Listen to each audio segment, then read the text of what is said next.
Hello everyone, this is Vikas. Welcome you all to GS exams cracker. तो देखिए भाई, आज की क्लास में हम प्रीवियस ईयर के क्वेश्चंस करेंगे, जी के जीएस के जो भी इंपॉर्टेंट क्वेश्चंस रहेंगे। 50 क्वेश्चन रहेंगे इस क्लास में। और इससे पहले एक और लेक्चर आ चुका है, नहीं देखा है तो वो भी देख लें, उसमें भी 50 क्वेश्चन है। और ये सारे क्वेश्चन आपके लिए इंपॉर्टेंट रहेंगे। आरआरबी जो आपका अंडर ग्रेजुएट वाला एग्ज़ाम है, जो आपका होने वाला है एक दो दिन में, तो उसके लिए जो है ये क्लास मोस्ट इंपॉर्टेंट रहेगी। क्योंकि स्टेटिक में कई बार क्वेश्चंस रिपीट हो जाते हैं और काफ़ी ज़्यादा रिपीट होते हैं आरआरबी में, एनटीपीसी में, ठीक है, और एसएससी में। तो हम एक बार देख लेंगे इंपॉर्टेंट जो भी क्वेश्चन है। स्टेटिक क्वेश्चन रहेंगे सारे, हिस्ट्री, पॉलिटी, ज्योग्राफी के, ठीक है, इकोनॉमिक्स के, जो भी स्टेटिक सब्जेक्ट हैं उन सभी के रहेंगे। तो आपके पास भी टाइम कम है और फटाफट से हम देख लेते हैं। बाकी इसके अलावा एसएससी, सीजीएल, सीएचएसएल और स्टेनो का आपका पेपर होने वाला है, तो स्टेनो के लिए भी 50 क्वेश्चन इंपॉर्टेंट मैं अभी डाल दूंगा क्लास इसके बाद। बाकी प्रीवियस ईयर के जितने भी क्वेश्चंस हैं वो सारे करा दूंगा सीजीएल के लिए। फेज़ 13 का जैसे ही आंसर की आ जाएगी तो मैं वो क्वेश्चन सारे करा दूंगा जी के जीएस के, ठीक है। तो चैनल को सब्सक्राइब कर लें भाई जिन्होंने नहीं किया है। पहला लेक्चर जरूर देख लें, लिंक डिस्क्रिप्शन में दे दूंगा मैं उसका। और सारे क्वेश्चन इंपॉर्टेंट हैं, आरआरबी एनटीपीसी के पीवाईक्यू हैं ये, जो अभी 2025 में ही आपका ग्रेजुएट लेवल का एग्ज़ाम हुआ है उसके ये क्वेश्चन है।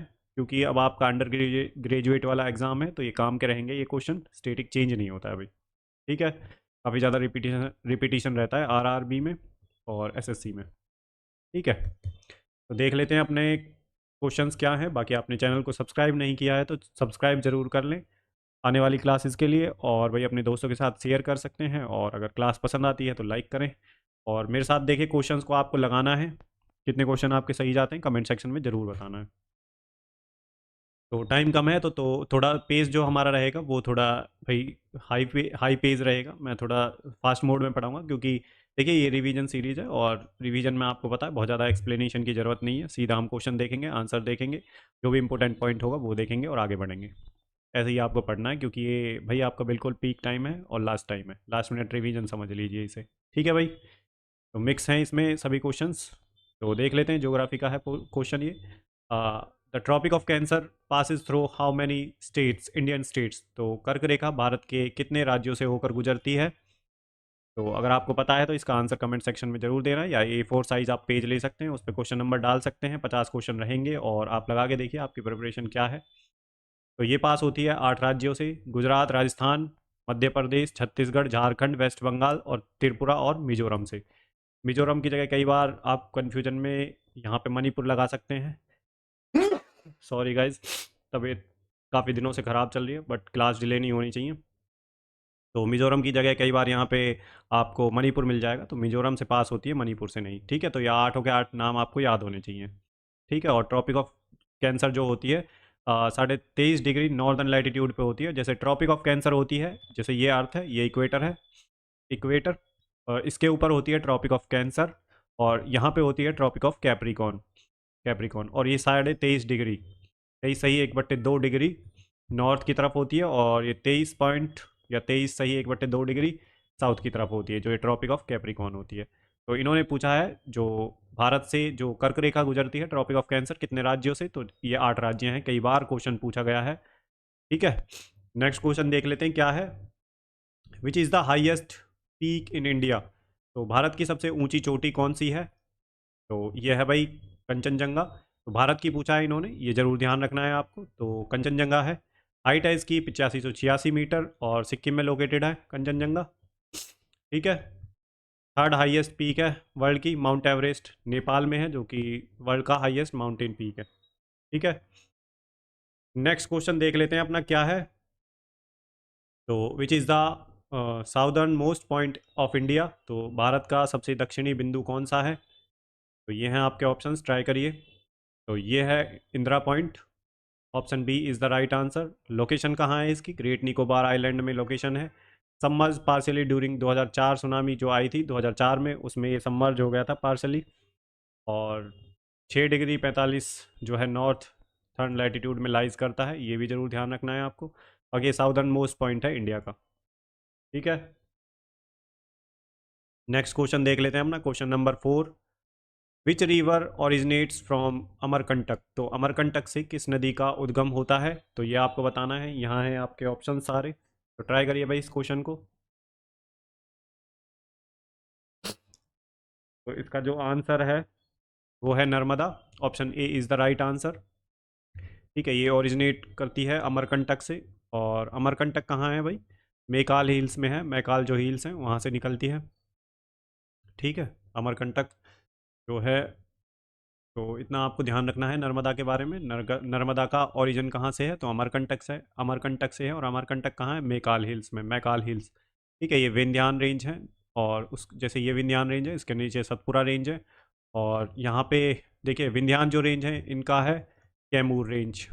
और ये जो सतपुरा रेंज है यहाँ पे है मैकाल रेंज। इसका ईस्टर्न जो रेंज है वो मैकाल रेंज है सतपुरा की। और यहीं पे अमरकंटक है, और अमरकंटक से ही निकलती है नर्मदा। और नर्मदा बहती किधर है? वेस्टर्न फ्लोइंग रिवर से। ठीक है, ये गिरती है अरेबियन सी में। इतना आपको पता होना चाहिए भाई। नेक्स्ट क्वेश्चन देख लेते हैं अपना क्या है। क्वेश्चन नंबर 5 है, which Indian river is known as Dakshin Ganga. तो किस भारतीय नदी को दक्षिण गंगा कहा जाता है? ये क्वेश्चन भी काफ़ी बार पूछा गया है। तो ये गोदावरी को कहा जाता है। Option C is the right answer. तो सेकंड लॉन्गेस्ट रिवर है इंडिया की गंगा के बाद। ओरिजिनेट कहाँ से होती है? तो त्रिम्बकेश्वर महाराष्ट्र से ओरिजिनेशन है इसका। और ये दोनों पॉइंट आपको याद रखने हैं, इंपॉर्टेंट है। ठीक है, और बहती किधर की तरफ है? तो बे ऑफ बंगाल में, ईस्टर्न फ्लोइंग रिवर है ये जो गोदावरी है। ठीक है भाई, इतना आपको ध्यान रखना है। नेक्स्ट क्वेश्चन देख लेते हैं। क्वेश्चन नंबर 6 है, the largest desert in India. तो भारत का सबसे बड़ा रेगिस्तान कौन सा है? तो ये है Thar desert. Option A is the right answer. Location क्या है इसकी? राजस्थान में है। और it is also called the great Indian desert due to the rain shadow of Aravalli. तो ये बना कैसे था? जो रेन शेडो है अरावली की, रेन शेडो रीजन है उसमें आता है ये। ठीक है, बस इतना याद रखना है लोकेशन कहाँ है इसकी। ठीक है, थार डिजर्ट की। और एक आपसे पूछ सकता है नेशनल पार्क। ठीक है, Thar desert national park, Thar desert national park ऐसे भी पूछ सकता है आपसे। तो राजस्थान में ही है वो भी। नेक्स्ट क्वेश्चन है, which is the longest river in peninsular India. तो प्रायद्वीपीय भारत की सबसे लंबी नदी कौन सी है पेनिनसुलर इंडिया की? तो वो है Godavari. Option B is the right answer. Length approximate है इसकी 1465 किलोमीटर, ये ज़रूरत नहीं है इसकी। और ऋतगंगा भी बोलते हैं इसे। ठीक है, और ईस्टर्न फ्लोइंग रिवर है, ईस्टर्न फ्लोइंग रिवर ना, आपको ध्यान रखना है, बे ऑफ बंगाल में गिरती है। नेक्स्ट क्वेश्चन देख लेते हैं क्या है, the smallest union territory of India by area is. तो क्षेत्रफल की दृष्टि से भारत का सबसे छोटा केंद्र शासित प्रदेश कौन सा है? तो ये है Lakshadweep. Option B is the right answer. तो सबसे छोटा केंद्र शासित प्रदेश है, यूनियन टेरिटरी है। 32 स्क्वायर किलोमीटर है इसका जो एरिया है। कैपिटल है इसकी कावारती। और कोरल आइलैंड है भाई अरेबियन सी में। 36 आइलैंड है टोटल। ठीक है, नेक्स्ट क्वेश्चन देख लेते हैं क्या है, which is the largest river in India by volume of water. तो जल की मात्रा के अनुसार भारत की सबसे बड़ी नदी कौन सी है? तो यह है Brahmaputra. Option B is the right answer. और ओरिजिन कहाँ से है इसका? आंगसी ग्लेशियर से है, तिब्बत से। और नोन एज द सांगपू इन तिब्बत, सांगपू बोलते हैं तिब्बत में। और जमुना बोलते हैं बांग्लादेश में। इतना आपको पता होना चाहिए भाई। ठीक है, नेक्स्ट क्वेश्चन देख लेते हैं अपना क्या है। क्वेश्चन नंबर 10 है, which Indian state has the longest coast line. तो भारत में सबसे लंबी समुद्र तट रेखा किस राज्य की है? तो ये है गुजरात की। Option C is the right answer. 1600 kilometre के अप्रॉक्स है, अरेबियन सी कोस्ट है भाई इसका। ठीक है, और इसमें पोर्ट भी पड़ते हैं, कांडला पोर्ट कई बार पूछा गया है, मुंड्रा पोर्ट, ये गुजरात में ही है दोनों। ठीक है, और मरीन नेशनल पार्क ये भी गुजरात में ही है। तो नेक्स्ट क्वेश्चन देख लेते हैं क्या है भाई अपना। क्वेश्चन नंबर 11 है, which is the largest plateau in India. तो भारत का सबसे बड़ा पठार कौन सा है? तो यह है Deccan plateau. Option B is the right answer. Covers most of the peninsular India, peninsular जो ज़्यादातर पेनिनसुलर इंडिया को कवर करता है। Formed from ancient volcanic activities की वजह से बना है ये। Rich in minerals like iron, coal, manganese पाया जाता है। और ट्रेंगुलर है शेप में। ठीक है, स्लोप इसका ईस्ट वार्ड है, ईस्ट की तरफ, इधर की तरफ। ठीक है, नेक्स्ट क्वेश्चन देख लेते हैं भाई क्या है अपना। भाई आपको आवाज़ ऐसी आ रही होगी, थोड़ी तबीयत ख़राब है, कोल्ड हो रखा है बहुत ज़्यादा। नेक्स्ट क्वेश्चन है अपना question number 12, which of the following passes connect India to China. ये ऐसे क्वेश्चन है भाई, कई बार हमें आते हुए भी ना हम कंफ्यूजन में आ जाते हैं इन क्वेश्चंस में। तो ये रिपीट भी बहुत ज़्यादा होते हैं, तो ये क्वेश्चन हमें पढ़ के जाना है बिल्कुल। ठीक है, फटाफट 1.5 की स्पीड पे देख सकते हैं आप क्लास को, अगर टाइम कम है तो। ठीक है, या लास्ट मिनट रिवीजन है आपके लिए, और लगाइए क्वेश्चंस को साथ के साथ। तो जो आंसर है वो है नाथुला, सिपकिला और Lipulekh. Which of the following passes connect India to China. तो इंडिया से चाइना को कौन से कनेक्ट करते हैं, तो नाथुला, सिपकिला और लीपू लेक तीनों कनेक्ट करते हैं। ठीक है, नाथुला सिक्किम में है, सिपकिला कहाँ है, हिमाचल प्रदेश में, और लीपू लेक कहाँ है, उत्तराखंड में। तो ये तीनों पता होना चाहिए आपको, जो पासेस हैं उनके ऊपर क्वेश्चंस बनते हैं भाई। ठीक है, नेक्स्ट क्वेश्चन देख लेते हैं, question number 13। Which state is known as the granary of India. तो भारत का अन्न भंडार किस राज्य को कहा जाता है। तो ये है Punjab, option C is the right answer. Major producer है वीट का और राइस का, और ग्रीन रिवॉल्यूशन के टाइम पे जो है यहीं से स्टार्ट हुआ था, हरियाणा पंजाब और वेस्टर्न, हरियाणा पंजाब और वेस्टर्न यूपी से स्टार्ट हुआ था ग्रीन रिवॉल्यूशन। ठीक है, यहाँ पे फर्टाइल अलुवियल सॉइल है, इरिगेशन सिस्टम काफ़ी अच्छा है। ठीक है, contribute significantly to the central food reserves, तो इसको अन्न भंडार के रूप में भी जाना जाता है। नेक्स्ट क्वेश्चन है हमारा 14। विच of the following is not a tributary of the Ganga. तो निम्नलिखित में से कौन गंगा की सहायक नदी नहीं है।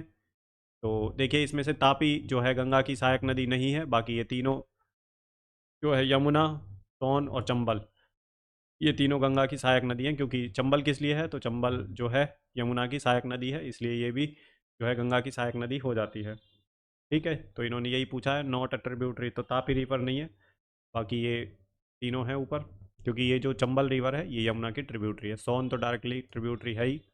ठीक है, घाघरा गंडक कोसी, ये सब ट्रिब्यूटरी है भाई गंगा की, और इधर सोन रिवर है। ठीक है, बैकग्राउंड में आपको थोड़ी आवाज़ आ रही होगी भाई। ठीक है, आई थिंक बहुत ज़्यादा भी नहीं आ रही है, अभी पड़ोस में ही काम चल रहा है कंस्ट्रक्शन का, तो इस वजह से आ रही है, बट लेक्चर हमें डिलीवर करना है। तो नेक्स्ट क्वेश्चन है हमारा, which river flows through the rift valley. तो कौन सी नदी दरार घाटी से होकर बहती है। तो ये देखिए, नर्मदा रिवर है, option C is the right answer.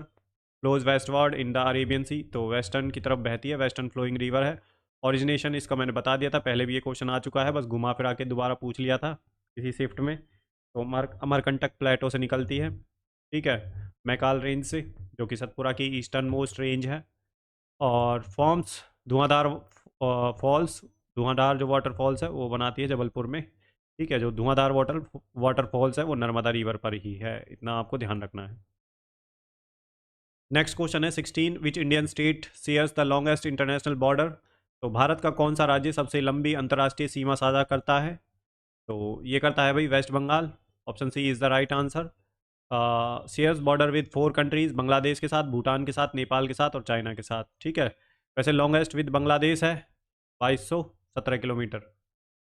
ठीक है भाई, कैपिटल है इसकी कोलकाता, कई बार कैपिटल भी पूछ लेता है, important for trade and transit.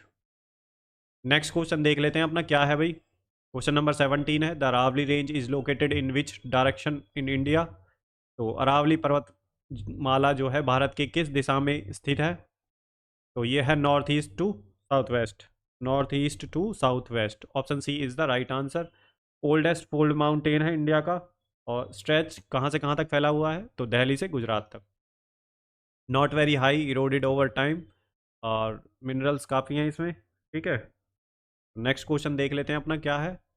तो क्वेश्चन नंबर 18 है, which of the following is not a major soil type in India. तो निम्नलिखित में से कौन भारत की प्रमुख मृदा प्रकारों में से नहीं है। तो आर्कटिक नहीं है भाई, ऑप्शन डी। बाकी तीनों हैं, अलुवियल, रेड और येलो तीनों मिलती हैं। तो Arctic soil is found in the polar region में मिलती हैं, पोलर जो रीजन है। ठीक है, ये वाला जो है ये अर्थ है, ये इक्वेटर है, ट्रॉपिक ऑफ कैंसर है, Tropic of Cancer, Tropic of Capricorn, और ये वाला जो रीजन है ये पोलर रीजन है, यहाँ पे ही मिलती है ये आर्कटिक सॉइल। नेक्स्ट क्वेश्चन है हमारा, which region receives rainfall from western disturbances. तो कौन सा क्षेत्र पश्चिमी विक्षोभों से वर्षा प्राप्त करता है, तो बताइए। तो ये करता है northern plain, option B is the right answer. Western disturbances originate होते हैं मेडिटेरेनियन जो सी है उससे, और brings winter rainfall in north India. तो विंटर में जो रेनफॉल होती है नॉर्थ इंडिया में वो इसी के द्वारा होती है, जो वेस्टर्न डिस्टर्बेंसेस हैं इसी के द्वारा। ठीक है, इंपॉर्टेंट है रबी क्रॉप्स के लिए, जैसे कि वीट के लिए। और इससे अफेक्ट कौन कौन से राज्य होते हैं, पंजाब, हरियाणा और दिल्ली। नेक्स्ट क्वेश्चन है हमारा, विच Indian state is known for the maximum forest cover by area. तो क्षेत्रफल की दृष्टि से किस भारतीय राज्य में सबसे अधिक वन क्षेत्र हैं? तो किस राज्य में है? तो ये मध्य प्रदेश में है। ठीक ठीक है, क्षेत्रफल की दृष्टि से पूछ रहा है ये। तो option A is the right answer. Has largest forest area in terms of square kilometre और known as the tiger state of India. Dense forest found in Satpura region and contribute significant to the biodiversity. तो बस इतना ध्यान रखना है, मध्य प्रदेश में है सबसे जो ज़्यादा क्षेत्रफल है फॉरेस्ट कवर का। बाकी मध्य प्रदेश के जो नेशनल पार्क हैं वो भी आपको याद रखने हैं। टोटल 106 नेशनल पार्क हैं। ठीक है, अगर आप कहेंगे तो मैं क्लास करवा दूंगा उसकी, 106 के 106 रटवा दूंगा, कोई दिक्कत नहीं है। बाकी एमपी में जितने भी हैं आप याद कर लें, कई बार पूछ लेता है कौनो national park, Uno national park MP में ही है। ठीक है, और मानस नेशनल पार्क है आसाम में। तो ये जो नेशनल पार्क हैं आपको याद होने चाहिए, इंपॉर्टेंट तो जो न्यूज़ में है वो तो ज़रूर। क्वेश्चन नंबर 21 है, which river is known as the sorrow of Bihar. तो किस नदी को बिहार का शोक कहा जाता है? बहुत ज़्यादा रिपीट क्वेश्चन है ये। तो ये है Kosi river. Option A is the right answer. Known for frequent floods. Origination कहाँ है इसका? नेपाल हिमालय से जो कोसी रिवर है। Unstable course land leads to destruction. Course जो है इसका अनस्टेबल है इसलिए डिस्ट्रक्शन होती है। और फ्लोज थ्रो नॉर्दर्न बिहार से बहती है ये। ठीक है भाई, तो नेक्स्ट क्वेश्चन देख लेते हैं अब हम अपना क्या है। नेक्स्ट क्वेश्चन है हमारा 22, which lake is the largest brackish water lake in India. तो भारत की सबसे बड़ी खारे पानी की झील कौन सी है? तो ये है भाई Chilka lake. Option A is the right answer. Largest brackish water lake है ये। ठीक है, उड़ीसा में लोकेशन है इसकी और फेमस फॉर माइग्रेटरी बर्ड्स। ठीक है, lagoon connect to the bay of Bengal और largest wintering ground for flamingos. तो इतना आपको याद रखना है, लोकेशन और इसकी लोकेशन तो जरूर याद रखनी है, और लार्जेस्ट ब्रैकिश वाटर लेक है इंडिया की। नेक्स्ट क्वेश्चन है हमारा 23, which crop requires the maximum water for cultivation. किस फसल की खेती के लिए सबसे अधिक पानी की आवश्यकता होती है? तो किसके लिए होती है? ये तो बहुत ईजी क्वेश्चन है, तो राइस के लिए ही होती है भाई सबसे पानी की आवश्यकता। तो requires standing water flooded fields and mainly grown in eastern and southern India और sensitive to water stress, grows in kharif season. Kharif season, kharif की जो सीजन है उसकी ये फसल है चावल। बाकी इसके लिए जो है वाटर की जो है मैक्सिमम वाटर चाहिए भाई कल्टीवेशन के लिए। नेक्स्ट क्वेश्चन है हमारा, which place receives the highest rainfall in the world. तो दुनिया में सबसे अधिक वर्षा कहाँ होती है? तो ये होती है भाई मासिनराम में, जो कि है मेघालय में, मेघालय स्टेट में। ठीक है, गारो गारो खासी और जैंतिया ये तीनों पहाड़ियाँ पड़ती है मेघालय में, इसी में से जो है मासिनराम है इन पहाड़ियों में। ठीक है, खासी की पहाड़ियों में। एवरेज एवरेज जो रेनफॉल होती है 11,871 की होती है due to funnel shaped of valley. ठीक है, तो चेरापूंजी आपको पता होनी चाहिए और ये मासिनराम। नेक्स्ट क्वेश्चन है हमारा 25, where is the silent valley national park located. तो साइलेंट वैली राष्ट्रीय उद्यान कहाँ स्थित है? नेशनल पार्क के बारे में पूछ लिया है, तो ये स्थित है केरला में। Option C is the right answer. Location कहाँ है इसकी? वेस्टर्न घाट्स और rich in biodiversity and tropical rain forest. Home to lion tailed macaque, जो यहाँ पे मिलते हैं वो लॉयन टेल्ड मकाओ मिलते हैं। डिक्लेयर्ड नेशनल पार्क कब डिक्लेयर किया गया था? 1984 में इसे नेशनल पार्क का दर्जा दिया गया था। ठीक है भाई, नेक्स्ट क्वेश्चन देख लेते हैं अपना क्या है। तो इकोनॉमी से रिलेटेड क्वेश्चंस आ गए हैं अब आपके। विच ऑफ द फॉलोइंग, ठीक है, is not a function of reserve bank of India. तो निम्नलिखित में से कौन जो है भारतीय रिजर्व बैंक का कार्य नहीं करता है? कार्य नहीं है, जो कि ये दे रखे हैं आपके। तो रिजर्व बैंक इनमें से कौन सा कार्य नहीं करता है? तो एक्सेप्टिंग डिपॉजिट फ्रॉम पब्लिक, तो ये कार्य भाई जो है आरबीआई का नहीं है, पब्लिक से सीधा डिपॉजिट नहीं होता है आरबीआई में। बाकी ये issuing of currency, controlling credit and custodian of foreign exchange, तो ये सारे काम आरबीआई के हैं, बस ऑप्शन सी नहीं है। तो ये इन्होंने पूछा है, नोट पे जरूर ध्यान देना है एग्जाम देते टाइम। ठीक है, तो नेक्स्ट क्वेश्चन देख लेते हैं अपना क्या है। तो क्वेश्चन नंबर 27 है, what is the full form of GDP. ये क्वेश्चन पूछा है भाई, ग्रेजुएट लेवल का जो आपका एग्जाम हुआ था उसी का क्वेश्चन है ये। ठीक है, तो जीडीपी का फुल फॉर्म क्या है? तो जीडीपी का फुल फॉर्म है ग्रॉस डोमेस्टिक प्रोडक्ट। तो option A is the right answer. ठीक है, जीडीपी है क्या? GDP is the total monetary value of all goods and services produced with in a country. तो इतना आपको पता होना चाहिए। नेक्स्ट क्वेश्चन है हमारा, which sector contributes most to India's GDP currently. तो वर्तमान में भारत की जीडीपी में सबसे अधिक योगदान किस क्षेत्र का है? तो किस क्षेत्र का है भाई? सर्विसेज का सबसे ज़्यादा योगदान है। Option C is the right answer. Accounts for over 50% of India's GDP. IT sector, banking, tourism, telecom, ये सब में, ठीक है। तो सर्विसेज में जो है काफ़ी कंट्रीब्यूशन है सर्विसेज का जीडीपी में। तो नेक्स्ट क्वेश्चन देख लेते हैं 29, विच of the following is the direct tax. तो निम्नलिखित में से कौन सा प्रत्यक्ष कर है। तो ये है इनकम टैक्स, डायरेक्ट टैक्स की बात हो रही है तो इनकम टैक्स है भाई, ठीक है। जीएसटी इनडायरेक्ट टैक्स है। नेक्स्ट क्वेश्चन है हमारा, what is the minimum support price. तो न्यूनतम समर्थन मूल्य एमएसपी क्या है। तो ये आपके ऑप्शन हैं, ट्राई करिए भाई। तो ये है मार्केट प्राइस, जो है market price of agriculture products. तो ये नहीं है भाई इसका आंसर। इसका आंसर है price fix by the government to protect farmers. तो मिनिमम सपोर्ट प्राइस एमएसपी जिसे बोलते हैं, तो प्राइस फिक्स करती है गवर्नमेंट अपने जो फार्मर्स हैं उन्हें प्रोटेक्ट करने के लिए। तो option C is the right answer, ठीक है। Declared by the government of India every year, help farmers get assured return for their crops. तो मिनिमम अमाउंट पे जो है इतने में गवर्नमेंट खरीद लेगी फसलों को। तो मिनिमम सपोर्ट प्राइस है announced by the commission of agriculture cost and prices, CACP के द्वारा अनाउंस किया जाता है। Wheat, paddy, pulses, ETC covered है इसमें एमएसपी में। तो आप मुझे बताएंगे जो कमेंट सेक्शन है इसमें लिखिए कि कितनी जो फसलें हैं वो एमएसपी के अंदर आती हैं, मिनिमम सपोर्ट प्राइस के अंदर, ठीक है। नेक्स्ट क्वेश्चन है 31, विच इज़ द डिसइन्वेस्टमेंट। तो विदेश निवेश विमोचन क्या है, डिसइन्वेस्टमेंट क्या है भाई। तो selling government stake in PSUs। तो option C is the right answer, selling government stakes in PSUs done to reduce, जो है फिजिकल बर्डन को रिड्यूस करने के लिए, aim to increase efficiency and accountability. तो एफिशिएंसी और अकाउंटेबिलिटी को इंक्रीज करने के लिए strategic disinvestment includes complete exit.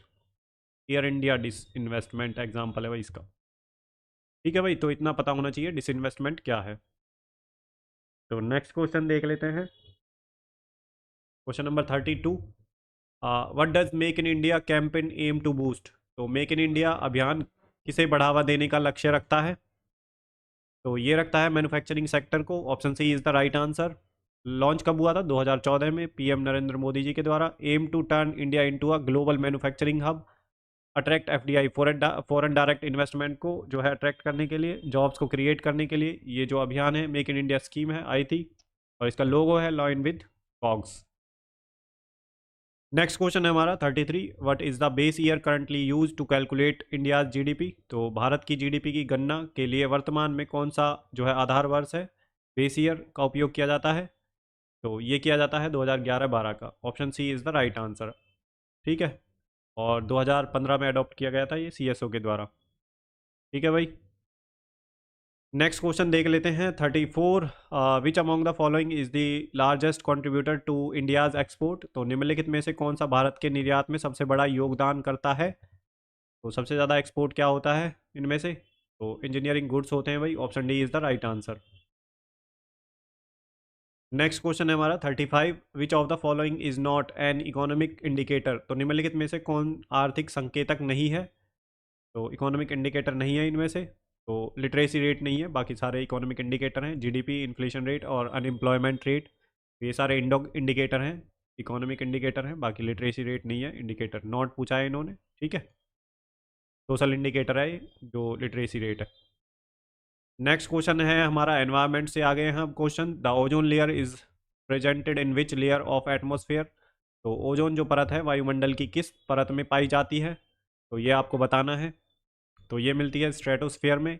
ऐसे याद रख सकते हैं आप, ठीक है, EIMST से, ठीक है। Exosphere, ionosphere, mesosphere, stratosphere, troposphere. जो सबसे नज़दीक होती है वो ट्रोपोस्फीयर, स्ट्रेटोस्फीयर, फिर मीजोस्फीयर, आयोनोस्फीयर और फिर एक्सोस्फीयर। तो यहाँ पे इस वाली में जो है स्ट्रेटोस्फीयर में ही ओजोन लेयर मिलती है। तो option B is the right answer.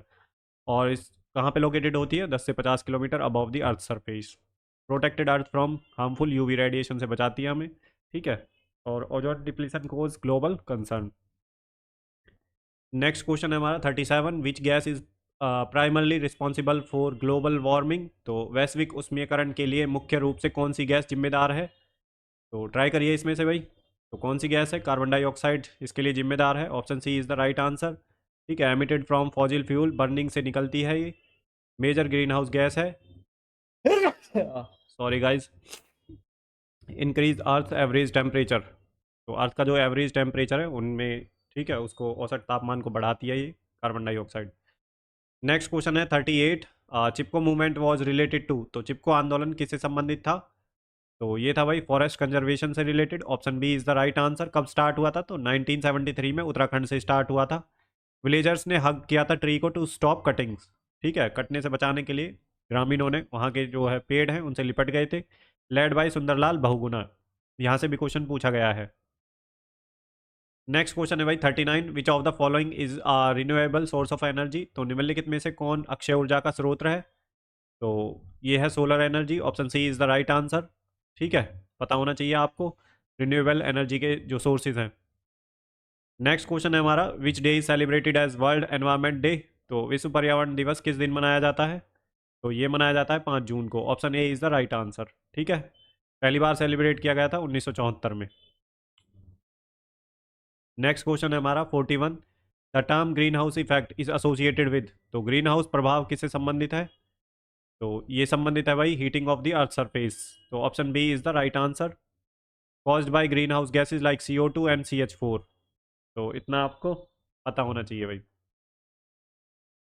Next question देख लेते हैं अपना क्या है। तो 42 है question number, which of the following is biodegradable, तो निम्नलिखित में से कौन जैव अपघटनीय है? तो ये आपको बताना है। तो ये है paper. Option C is the right answer, made from plant material, break down easily, environment friendly waste है and can be recycled too. तो बायोडिग्रेडेबल की बात हो रही है, प्लास्टिक नहीं है भाई, ठीक है, ग्लास एंड एल्यूमिनियम ऑयल, तो पेपर ही इसका राइट आंसर है। नेक्स्ट क्वेश्चन है हमारा 43, 42, नाउ 43 है भाई ये।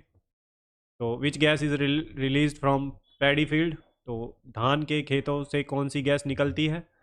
तो ये निकलती है methane gas. Option B is the right answer, ठीक है।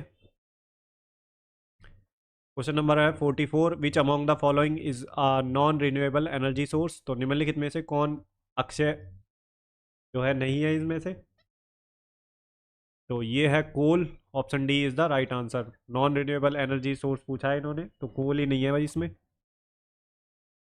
Take millions of year to form and limited stock on earth, pollution environment on burning, तो कोल याद रखना है भाई। नॉन रिन्यूएबल और रिन्यूएबल रिसोर्सेज के बारे में आपको पता होने चाहिए एनर्जी के।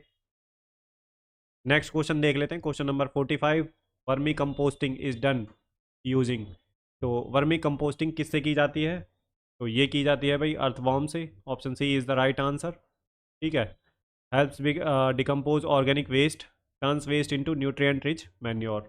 तो वर्मी कंपोस्ट किससे बनाई जाती है? तो ये बनाई जाती है अर्थवॉर्म से, याद होना चाहिए आपको, पता होना चाहिए। सारे क्वेश्चन इंपॉर्टेंट है भाई ये, इस बात का ध्यान रखना dear learners. Which one of the following is a cause of acid rain, तो निम्नलिखित में से कौन अम्लीय वर्षा का कारण है? तो SO2 और NO2। Option C is the right answer, sulphur dioxide और nitrogen dioxide forms acid when mix with rain water, rain water के साथ जब मिलते हैं तो ये एसिड बनाते हैं। Release from burning of fossil fuels, damage crop soil and monument. Next question है हमारा, तो which of these is an eco friendly practices, तो इनमें से कौन सी पर्यावरणीय अनुकूल प्रथा है? तो ये है भाई यूजिंग पब्लिक ट्रांसपोर्ट। तो option B is the right answer, इससे भाई पॉल्यूशन कम होगा थोड़ा सा, ठीक है, पर्यावरण अनुकूल प्रथा है सार्वजनिक परिवहन का उपयोग करना, ठीक है। प्लास्टिक वेस्ट जो है बर्निंग ये नहीं है, यूजिंग डीजल व्हीकल ये भी नहीं है, डिफॉरेस्टेशन ये भी नहीं है। अच्छा, तो यही है पॉजिटिव स्टेटमेंट देखनी है, कई बार आपको ज़रूरी नहीं है जो पढ़ा हो वही एग्जाम में आए, आपने जो कॉपी में पढ़ा है, तो कई बार कॉमन सेंस भी काम आती है वहाँ पे, तो अपनी कॉमन सेंस को लेके जाना है आपको एग्जाम में, ठीक है। नेक्स्ट क्वेश्चन है 48, which among these is a Kyoto protocol objective, तो क्योटो प्रोटोकॉल का उद्देश्य क्या है? तो ये आपको बताना है। तो ये है भाई control greenhouse gases. Option C is the right answer, ठीक है। कब साइन हुआ था? 1997 में। इफेक्टिव कब से हुआ था? तो 2005 से। इतना आपको याद होना चाहिए, इंडिया इसका सिग्नेटरी है, ठीक है भाई। Protocol objective. नेक्स्ट क्वेश्चन है, which type of pollution affected visibility the most, किस प्रकार का प्रदूषण दृश्यता को सबसे अधिक प्रभावित करता है? तो ये है air pollution. Option C is the right answer, easy question है, कर सकते हो इसे, ठीक है। नेक्स्ट क्वेश्चन देख लेते हैं, लास्ट क्वेश्चन है हमारा, the main component of biogas is, तो बायोगैस का मुख्य घटक क्या है? तो ये है भाई आपका methane. Option A is the right answer, 50 से 70% जो है मीथेन है burn easily to produce energy made from organic waste.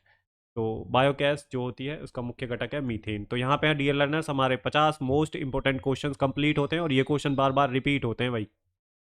ठीक है, तो आपको जो है अगर आपने पहली क्लास नहीं देखी है तो वो भी देख ले, एक क्लास और आएगी उसमें भी जो इंपॉर्टेंट क्वेश्चंस होंगे स्टैटिक के मैं वो सारे करा दूंगा। ठीक है, बाकी चैनल को सब्सक्राइब कर लें अगर नहीं करा है तो।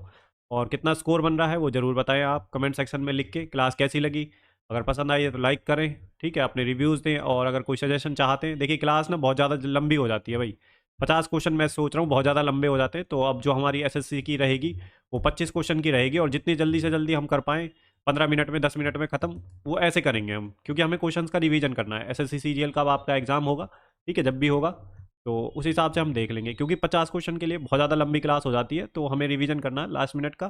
तो जो जो भी एग्ज़ाम होंगे और इसके अलावा जो एनालिसिस होगा मैं वो भी ले आऊँगा साथ के साथ। ठीक है, तो क्लास को कंप्लीट देखा करिए भाई।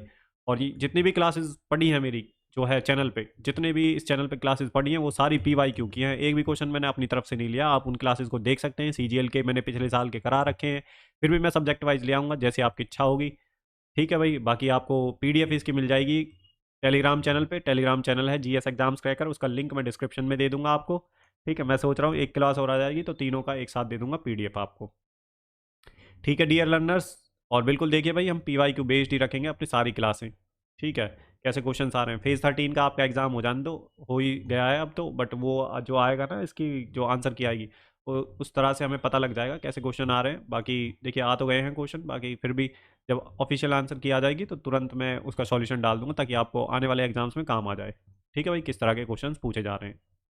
ठीक है डियर लर्नर्स, तो यहीं पे हम अपनी क्लास को समाप्त करते हैं, मिलते हैं नेक्स्ट क्लास में। चैनल को सब्सक्राइब जरूर कर लें। ठीक है, तो चलिए भाई, धन्यवाद, गुड बाय, जय हिंद।